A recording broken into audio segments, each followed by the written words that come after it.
মণিপুরে চাঁদাবাজির ঘটনায় ৪ জনকে গ্রেপ্তার করেছে মিরপুর মডেল থানা পুলিশ।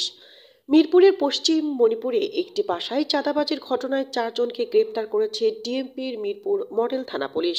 গ্রেপ্তারকৃতরা হল আনোয়ার হোসেন তাবিথ, মোহাম্মদ মিন্টু মিয়া, রতন মিয়া ও ইসমাইল হোসেন। সোমবার ৭ জুলাই ২০২৫ রাত আনুমানিক ৩ ঘটিকায় পশ্চিম মণিপুর প্রতীক ভিলা নামক একটি বাসা হতে তাদের গ্রেপ্তার করা হয়।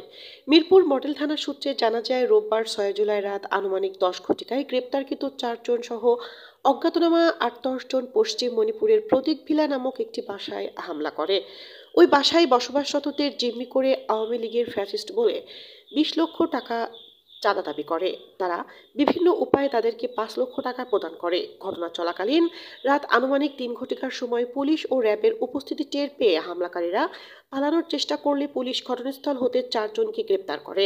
গ্রেপ্তারের সময় তাদের হেফাজত হতে আদায়কৃত চাঁদার ১৬,০০০ টাকা ও তাদের ব্যবহৃত একটি মোটরসাইকেল জব্দ করে।